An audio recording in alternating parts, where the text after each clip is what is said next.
Comme vous le savez, je suis l'actionnaire local à hauteur de 25% dans cette entreprise.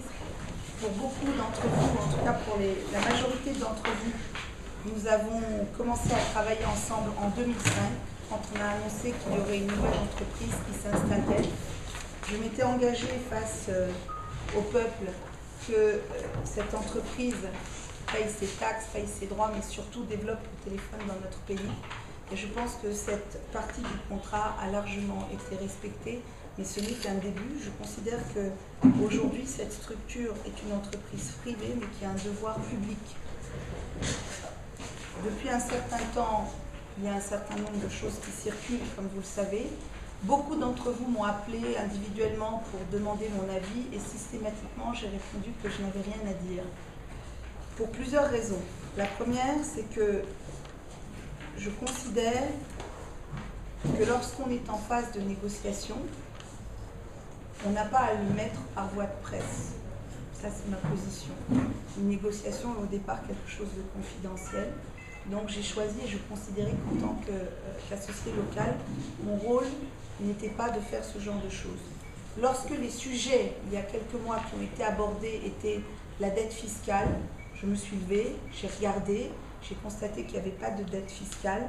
J'ai donné l'information qu'à mon sens, il y a 2 mois, il n'y avait aucune dette fiscale concernant Ariba. Ensuite, il y a eu le sujet concernant Ariba to MTN, c'est-à-dire qui est devenu MTN. Vous avez pu constater que sur ce sujet, je ne me suis jamais exprimée. C'est la première fois que j'aborderai ce sujet avec vous aujourd'hui. Le 3 mai 2006, vous le savez tous, il y a eu une fusion entre une société qui s'appelle Investcom et une société qui s'appelle MTN. Je n'étais pas, en tant qu'associé local, je tiens à donner cette information de façon claire. Je n'ai jamais été informée par le partenaire Investcom qu'une fusion était en cours avec un partenaire qui s'appellerait MTN. Je l'ai découvert alors que j'étais à Paris le 4 mai, comme tout le monde, et en même temps que tout le monde. Donc je l'ai découvert en achetant mon journal, parce que tous les matins j'achète les quotidiens quand je suis en Europe. J'ai lu le journal et je découvre que MTN et Investcom ont fusionné et que ça devient le premier groupe télécom en Afrique. Je suis surprise, j'essaye d'appeler mes partenaires. On me répond oui, ça s'est fait, mais on ne pouvait pas vous le dire, c'était un document, ça devait être confidentiel, c'est la bourse. J'ai appelé à ce moment-là le ministre de tutelle, Jean-Claude Sultan, pour vérifier si lui était informé. À ma grande surprise, lui était comme tout le monde, enfin en tout cas comme moi, il n'était absolument pas informé. Donc il est essentiel sur ce sujet que tout le monde soit clair. Ni les autorités guinéennes de l'époque, ni l'actionnaire local n'ont été informés par le groupe Investcom qu'il y avait une fusion qui était en cours. Les prétextes et les raisons qu'on m'a données, je n'ai pas à les développer ici, vous pouvez les imaginer les uns et les autres. Je suis rentrée à Conakry le 5 mai. Suite à cela, je ne suis pas restée sur Paris, je suis rentrée à Conakry parce que je voulais comprendre ce qui allait arriver à ce projet. Rappelez-vous, on venait juste de lancer, on a ouvert officiellement Ariba le 18 avril.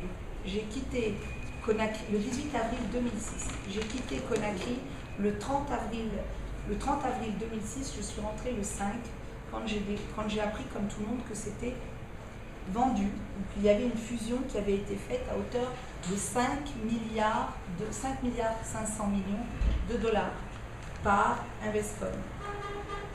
À plusieurs reprises, en rentrant à Conakry, j'ai tenté d'avoir les partenaires locaux. Impossible. J'ai rencontré le directeur général, Hassan Jaber, qui représentait entre autres l'actionnaire majoritaire qui était Investcom. Tu m'as dit non, mais oui, ça devait être confidentiel, c'est comme ça, anyway, c'est comme ça. Très bien, nous nous sommes retrouvés avec Jean-Claude Sultan. Vous savez, le président Lansana-Conté est décédé, mais tout le monde n'est pas mort. D'accord ? Quand l'homme a tort, il faut dire qu'il a tort, quand il a raison, il faut dire qu'il a raison. Donc nous nous sommes retrouvés, le président demandait des explications, on s'est retrouvé devant Jean-Claude Sultan. En ce qui me concerne, en tant qu'actionnaire local, je vais confirmer que je n'étais au courant de rien. Jean-Claude Sultan a dit exactement la même chose.